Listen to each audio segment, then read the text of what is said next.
Сябры, уже, конечно, где-то 19:40. И уже вот security стоят.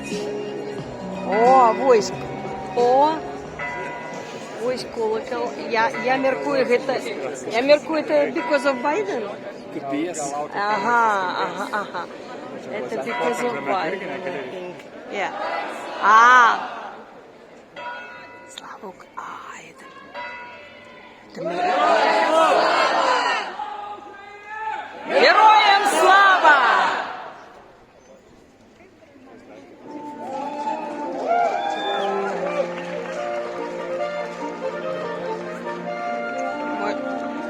Напевно, гэты бэл был присвечаны выходу Байдена, але люди закричали «Живе!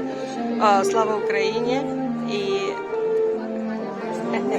ну, ви чули, який отказ ми почули.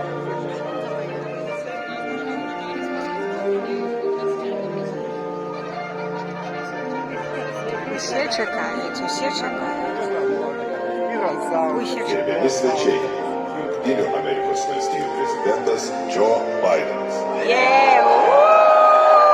Distinguished guests, the President of the United States of America, Joe Biden. Глядите, VIP persons поднялись, устали. О, глядите!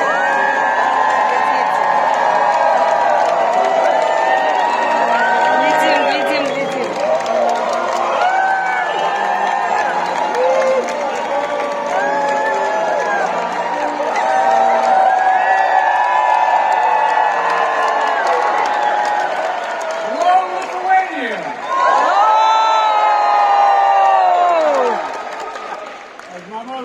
God love you. No seats. Oh, not No seats. It's good to be back in Vilnius, a nation and a region that knows better than anyone the transformational power of freedom. You know, to show the world that the strength of a people united cannot be denied. And together with your brothers and sisters in Estonia and Latvia, you helped end the era of division through the power of connection. The Baltic Way, not the Berlin Wall, became the symbol for Europe's future. And later, when the Soviet tanks sought once more to deny your independence, the people of Vilnius said no. And in January of 1991, tens of thousands of citizens, unarmed and unyielding, came for their own accord, standing as one to protect the TV tower, to shield the Supreme Council and defend freedom. 14 heroes tragically lost their lives. Hundreds were wounded. But the whole world saw that decades of oppression had done nothing to dim the flame of liberty in this country.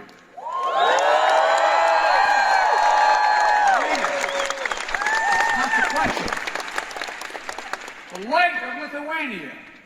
You kept it strong. You kept it bright. And you kept the light shining. Here in Vilnius and in Washington, D.C., where the yellow, green, and red of your flag flew every day, this past year, we've celebrated 100 years of unbroken diplomatic relationship between the United States and the Baltic states. America never recognized the Soviet occupation of the Baltic. Never.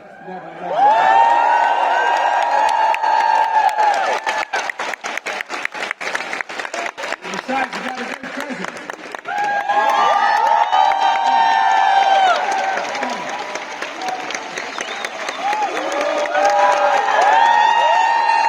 Сказали эту страну, потому что президент. And just 7 months after the bloody January crackdown, the first foreign visitor to have their passport stamped here in Lithuania with visas to this new reborn state were a plane load of Lithuanian Americans from Chicago, Illinois. And their families are still proud of that. Los Angeles came after that. A lot came after. Look, many aboard that plane and fled Lithuania during the early years of Soviet oppression and marveled at their return to this independent state. One of them told reporters, quote, "This day is like a resurrection for us. This day, Father, is like a resurrection for us." That's what the quote was, for real. That's the feeling. And it was. A resurrection that quickly became a revelation. And a nation which stands today as a stronghold of liberty and opportunity. A proud member of the European Union and of NATO.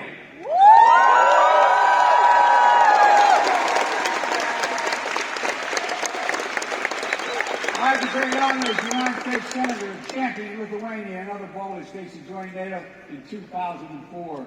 Wasn't I brilliant doing that? But all kidding aside, think about how it's changed things. Think about what's happened. Now, over the last few days, as President of the United States, I had the honor of participating in the historic NATO summit hosted by Lithuania, where we welcomed NATO's newest ally, Finland, and reached agreement to bring Sweden into the alliance as soon as possible.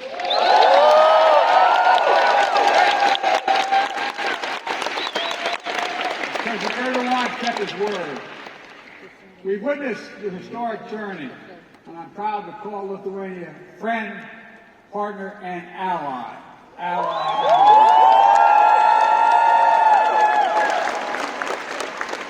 Soon NATO will be the 32nd freestanding, have 32 freestanding standing together to defend our people and our territory. Beyond all the rest, bound by democratic values to make us strong, and by our sacred oath, that an attack against it is a sacred oath. Attack against one is an attack against all, because each member of NATO knows that the strength of our people and the power of our unity cannot be denied.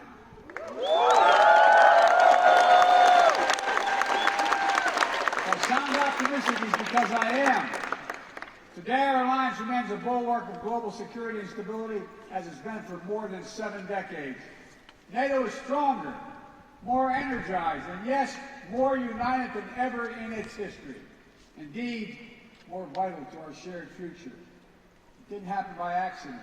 It wasn't inevitable. When Putin and his craven lust for land and power unleashed his brutal war on Ukraine, he was betting NATO would break apart. He was betting NATO would break. He thought our unity would shatter at the first testing. He thought democratic leaders would be weak. But he thought wrong. Faced with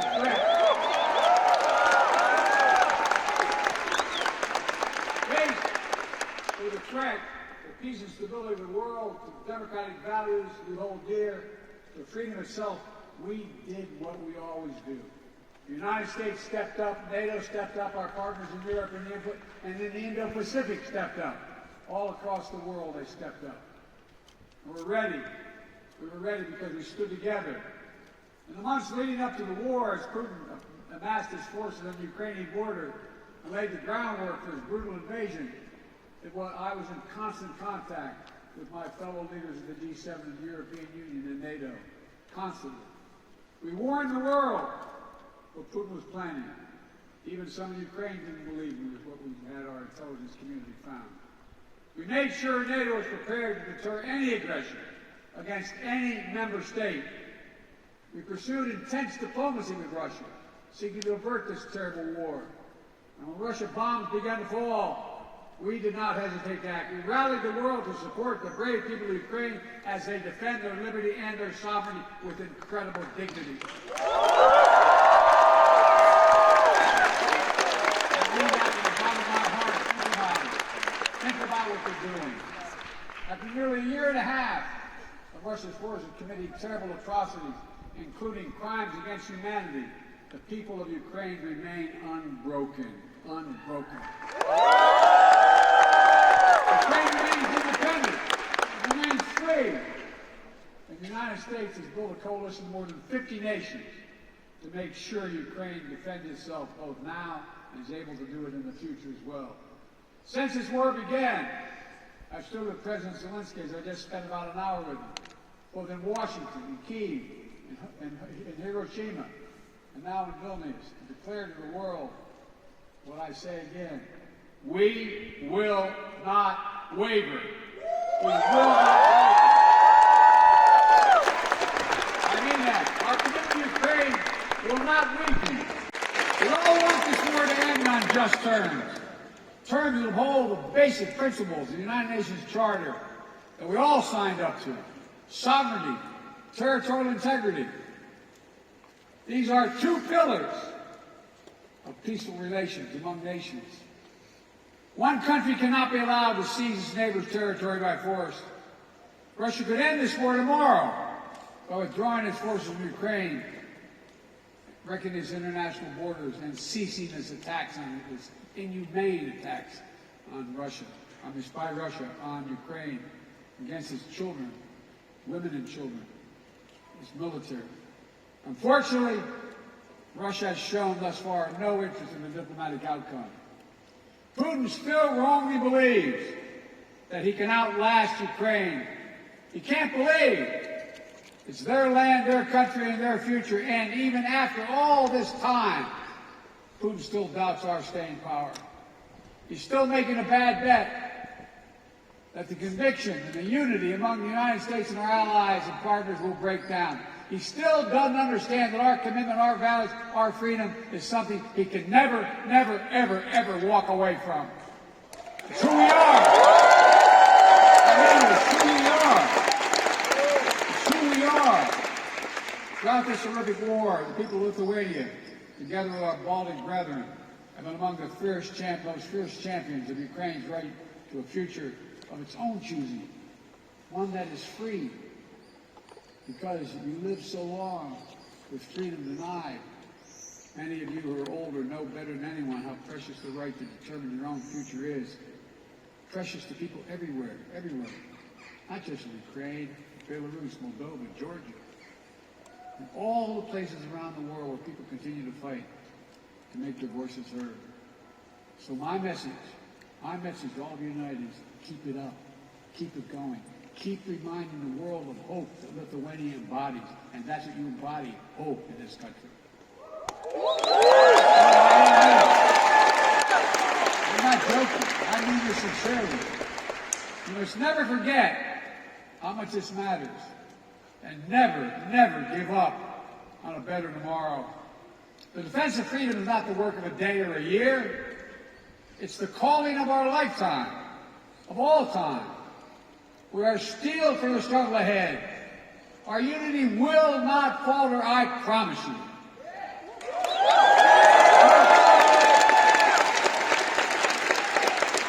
As I look around the world today at a moment of war and peril, a moment of competition and uncertainty, I also see a moment of unprecedented opportunity. Unprecedented opportunity. Opportunity to make real strides toward a world of greater peace and greater prosperity, liberty and dignity, equal justice under the law, human rights and fundamental freedoms, which are the blessing and birthright of all of humanity. That is the world the United States is working toward. And it's one we'll only reach if we do it together. And I mean together. We need to take the same spirit of unity, common purpose, determination that we've demonstrated in our response to Russian aggression in Ukraine, and bring more partners along as we continue working to build a world we want to live in and a world we want for our children. My friends, at the most fundamental level, we face a choice. It's not hyperbole, we face a choice. A choice between a world defined by coercion and exploitation, where might makes right, or a world where we recognize that our own success is bound to the success of others. When others do better, we do better as well. Where we understand that the challenges we face today, from the existential threat of climate change to building a global economy where no one gets left behind, are too great for any one nation to solve on their own. And that, to achieve our goals and meet the challenges of this age, we have to work together. And I mean this sincerely. The world's changing. We have a chance to change the dynamic. That's why I've been so focused as president on rebuilding and revitalizing the alliances that are the cornerstone of American leadership in the world. These past years, we brought the transatlantic partnership to new heights, reaffirming the importance of the relationship between Europe and the United States as an anchor to global stability. The idea that the United States could prosper without a secure Europe is not reasonable.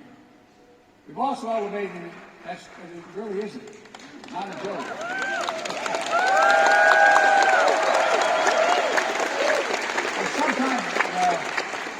We're also elevating deeper American alliance in the Indo-Pacific with Japan, the Republic of Korea, Australia, and the Philippines, which provide critical security and deterrence in that vital region of the world. Through our Quad partnership, it's a fancy way of saying our partnership with Australia, India, Japan, and the United States, we're bringing major democracies of the region together to cooperate, keeping the Indo-Pacific free and open, prosperous, and secure. We've demonstrated during this NATO summit with Indo-Pacific partners joining us for the second year in a row. We're working to deepen connections between the Atlantic and Pacific democracies so we can better work together toward the shared values we all seek. Strong alliances, versatile partnerships, common purpose, collective action to meet our shared challenges. The world has shrunk. That's how we build a future to see that we share and know we share challenges and work together. We have to step up together, building the broadest and deepest coalition to strengthen and defend the basic rules of the road, to preserve all the extraordinary benefits that stem from the international system grounded in the rule of law. We have to come together to protect the rights and freedoms, to underwrite the flow of ideas and commerce, and which have enabled decades of global growth. Yes, territorial integrity and sovereignty, but also principles like freedom of navigation and overflight, keeping our shared seas and skies open so that every nation has equal access to our global common space. And as we continue to explore this age of new possibilities, an age enabled by rapid advances in innovation, we have to stand together to ensure that the common spaces of our future reflect our highest aspirations for ourselves and for others. As my dad would say, that everybody has students of dignity. So that artificial intelligence, engineering, biology, and other engineering emerging technologies are not made into weapons of oppression, but rather used as tools of opportunity. Working with our allies and partners to build a supply chains that are more resilient, more secure, so we never again face a situation like we had during the pandemic, where we couldn't get critical goods we needed for our daily lives. You know, we all must summon the common will to actually address the existential threat of accelerating climate change. It's real. It's serious. We don't have a lot of time. It is the single greatest threat to humanity. It's only by working together that will prevent the worst consequences of climate change from ravaging our future and that of our children and grandchildren. We also have to recognize our shared responsibility to help unlock the enormous potential that exists in low and middle income companies around the world. Not out of charity, but because it's in our own self-interest. We all benefit when more partners stand together working towards shared goals. We all benefit when people are healthier and more prosperous. And that's not again hyperbole, it's true. We all benefit when more entrepreneurs and innovators are able to pursue their dreams for a better tomorrow. So we need to update our tool set, better address the needs of the day in this interconnected world. A world of climate disasters, pandemics, conflicts, spillover borders make it hard to address the challenges of poverty and instability that hold so many people back. That's why the United States is leading an effort to transform the multilateral development banks, like the World Bank, to help them better address their global challenges while enhancing their core mission of reducing poverty and boost shared prosperity. We're all working together with our partners in the G7 to address the enormous needs for high-standard infrastructure around the world, especially in low and middle-income countries in Africa, Latin America, and Southeast Asia. It's a statement about the world we want to build together.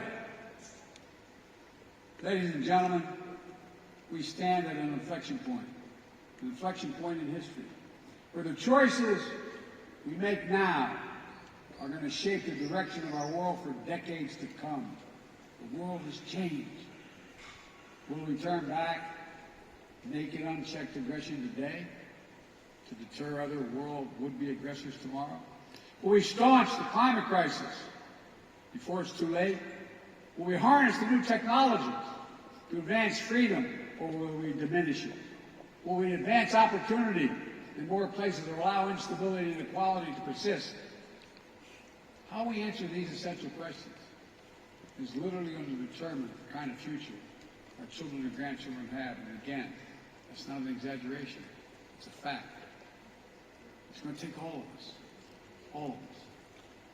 I believe that with ambition and confidence in ourselves and one another, with nations working together for common cause, we can answer these questions.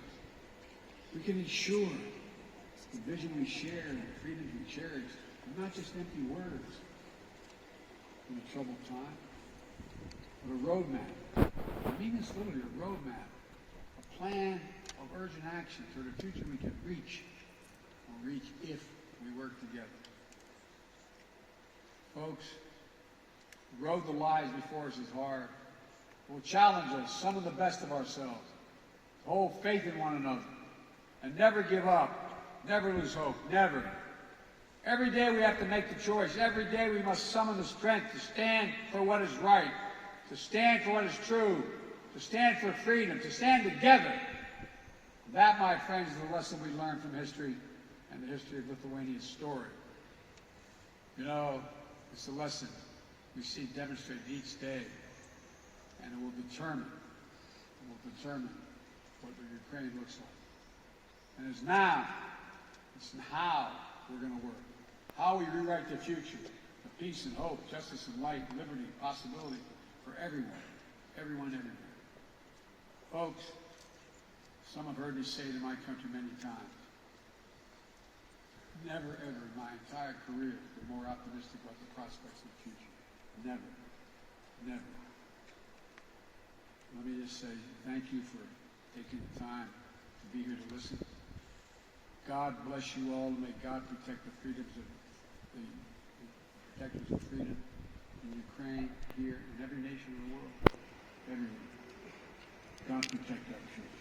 Thank you. Thank you.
Того, чого ми стільки давно. Ну, мне сподобалось, он такой активный, так мудро говорил. Який твій враження? Нормально. Он, кстати, Беларусь вспомнил. Он вспомнил в этом что Беларусь. Да. Беларусь, Георгия там и так далее. Да. То есть змагаются, да. Ну, конечно, Молдова. Він назвав гэтай країни.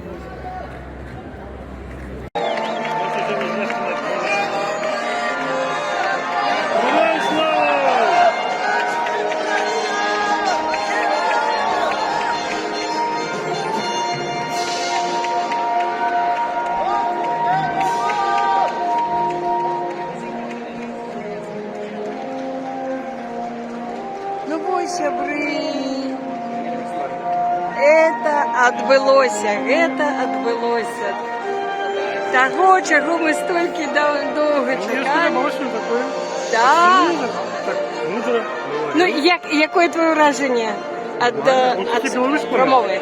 Он спорил в одном слове. Ну, один раз згадав. Беларусь, Джорджия там и так далее. Да, ты змагаються, да. Ну, звісно, Молдова. Він назвав гэтай країни. Не розходяться.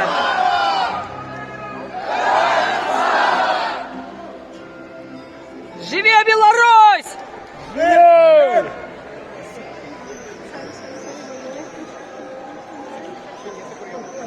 Тут тільки Україна. А от Білорусь так само треба спасати. Врятовувати.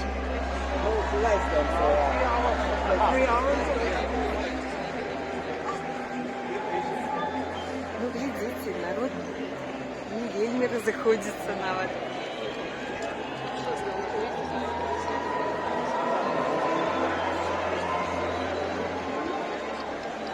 Там і в окнах вон студенти, і, наверное, викладчики, працівники університету.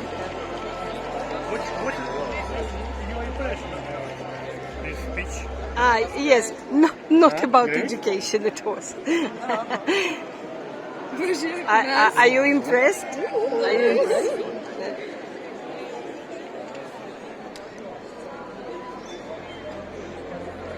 Ну ось.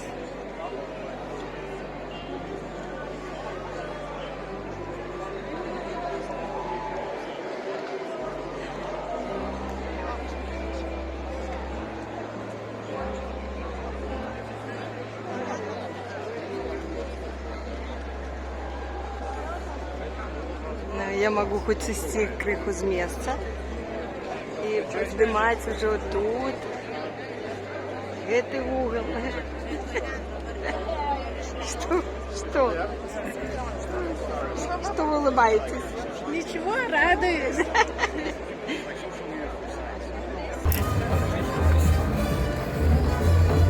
Понакидали. За вип-персонами. Президенты понакидали. Кольки уборщицы вон пробираются, видите. Посидели. Вип-персоны посидели. Может они это, там тосты поднимали и это, святковали.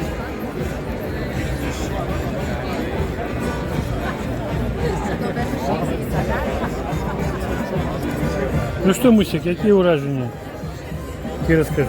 Я еще не могу навіть поверить, что это отбылось. Ну, а промова тебе сподобалась? Ну, Он же без поперки говорил. Без поперки, без подсказки. И так это... И так добро ведал про подею в Литве. Он же про 91 год рассказывал, да. И там лайчит. Героям слава!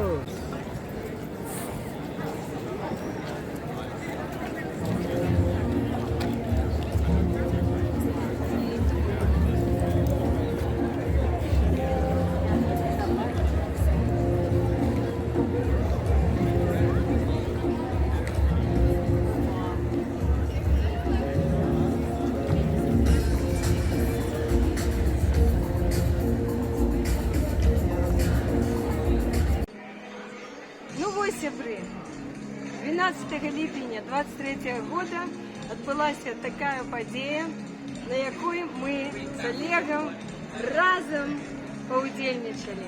Мы побыли на промове президента Злучених Штатів Америки Джозефа Байдена в університетському дворику Віленського університету. Ми пройшли, мені було цікаво, як це буде організовано, скільки людей буде, як буде все. І Як буде Байден себе почувати? як буде Байден виглядати, почувати, як він вийде, як Що він він скаже. зайде, що він скаже. І ми уражені тим, ну, перше, я уражена тим, скільки нам прийшлося чекати. Це 4 години практично на таким сонніки, але американці молодці. І вони організували воду. Спочатку було не так шмат, потім стільки залили водою всіх людей, що вони стали вже відмовлятися. Потім роздали стяжки і так далі. Але ну, так було так цікаво назирати, як мінялась толпа, які були вже там настрої, але ми дочекалися. Потім вийшов Байден, і ну, де ми його Оказався з'явлення, бадьоренький. оказався Байден бадьоренький ще таки. І він без Жартував. папери, без всього. Він произнес промову, і от, судя по, так сказать, по мыслям, так, все пам'ятав, без пауз, без запинок, без екання, бекання, мекання. Він ну, практично произнес всі головні ідеї, які зараз у світі. Промова лідера світу. Лідера Так, країни, да. а лідера Лидеры демократичного Он світу. узгадал и это глобальные, в смысле, это природные А от кліматом кончив, да. climate change, ну, климат, что мы должны, это, и Украину, и узгадал Беларусь, Молдову, Грузія. Грузию еще. Які змагаються. Значить, так вельми бадьора і добре произнес свою промову, якою, звісно, можна побачити. Було шмат камер і репортерів. І, звісно, я упевнена, що велася навпростова трансляція і по Euronewsу, але побачити і побути живьом, така можливість представляється зрідку. І у нас така представилась можливість, і ми її використалися. Ми так криху стомлені, звісно, проголодавшися. Зараз пойдемо, відсвяткуємо цей день. Так що дякую. Дякую Злучені Штати Америки, дякую НАТО, і я жадаю, щоб тільки вони. Дякую, Литва. Дякую Литва, конечно, Литва, і президент Литви там присутничав.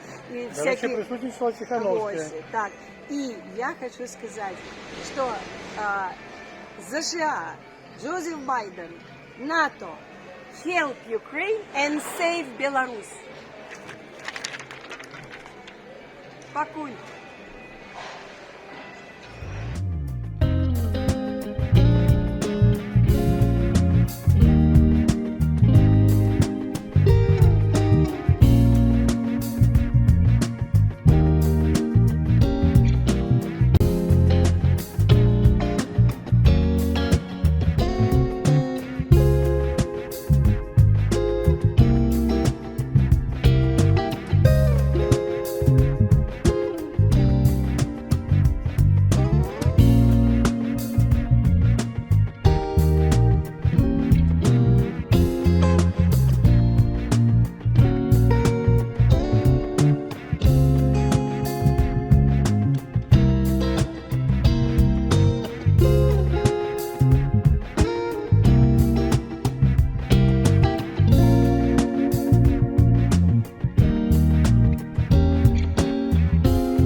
And it was.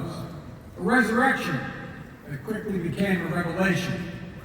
And a nation that stands today as a strong and opportunity. A proud member of the European Union and of NATO.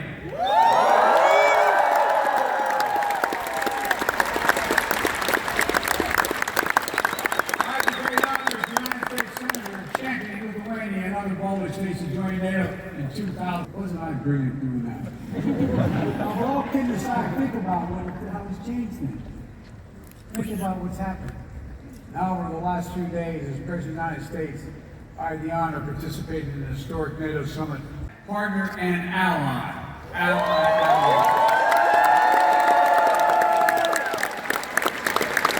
Soon NATO will be the 32nd freestanding, have 32 freestanding members standing together to defend our people and our territory. Beyond all the rest, bound by democratic values to make us strong, and by our sacred oath, an attack against it is a sacred oath. Attack against one is attack against all, because each member of NATO knows that the strength of our people and the power of our unity cannot be denied.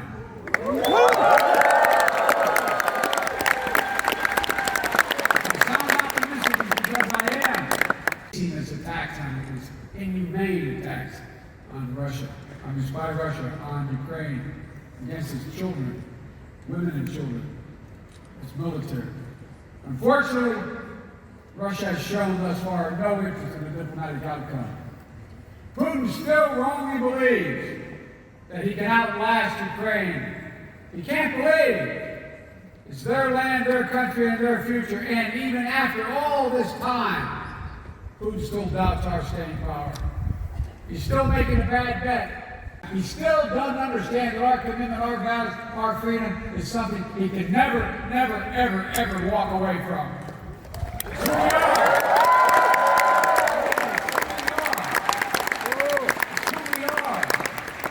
Throughout this horrific war, the people of Lithuania, together with our Baltic brethren, and among the fierce champions of Ukraine's right to a future of its own choosing, one that is free, because you lived so long with freedom denied. Many of you who are older know better than anyone how precious the right to determine your own future is. Precious to people everywhere, not just in Ukraine, Belarus, Moldova, Georgia, and all the places around the world where people continue to fight to make their voices heard. So my message to all of you United is keep it up, keep it going. Keep reminding the world of hope that Lithuania embodies, and that's what you embody, hope in this country. I'm not joking, I mean it sincerely. We'll return back, naked, unchecked aggression today to deter other world would-be aggressors tomorrow. Will we staunch the climate crisis before it's too late? Will we harness the new technologies to advance freedom, or will we diminish it? Will we advance opportunity in more places, allow instability and inequality to persist? How we answer these essential questions is literally going to determine the kind of future our children and grandchildren have. And again, it's not an exaggeration, it's a fact. It's going to take all of us, all of us. I believe that with ambition and confidence in ourselves and one another, nations working together for common cause, we can answer these questions. We can ensure the vision we share, the freedom we cherish, are not just empty words in a troubled time, but a roadmap. I mean this literally, a roadmap, a plan of urgent action for the future we can reach if we work together. Folks, the road that lies before us is hard. Will challenge us, some of the best of ourselves, hold faith in one another, and never give up, never lose hope, never. Every day we have to make the choice. Every day we must summon the strength to stand for what is right, to stand for what is true, to stand for freedom, to stand together. That, my friends, is the lesson we learn from history and the history of Lithuania's story. You know, it's a lesson we see demonstrated each day. And it will determine what the Ukraine looks like. And it's how we're going to work. How we rewrite the future of peace and hope, justice and light, liberty, possibility for everyone everywhere. Folks, some have heard me say to my country many times, never ever in my entire career been more optimistic about the prospects of the future. Never. let me just say thank you for taking the time to be here to listen. God bless you all, and may God protect the freedoms of the protectors of freedom in Ukraine, here, in every nation of the world, everywhere. God protect our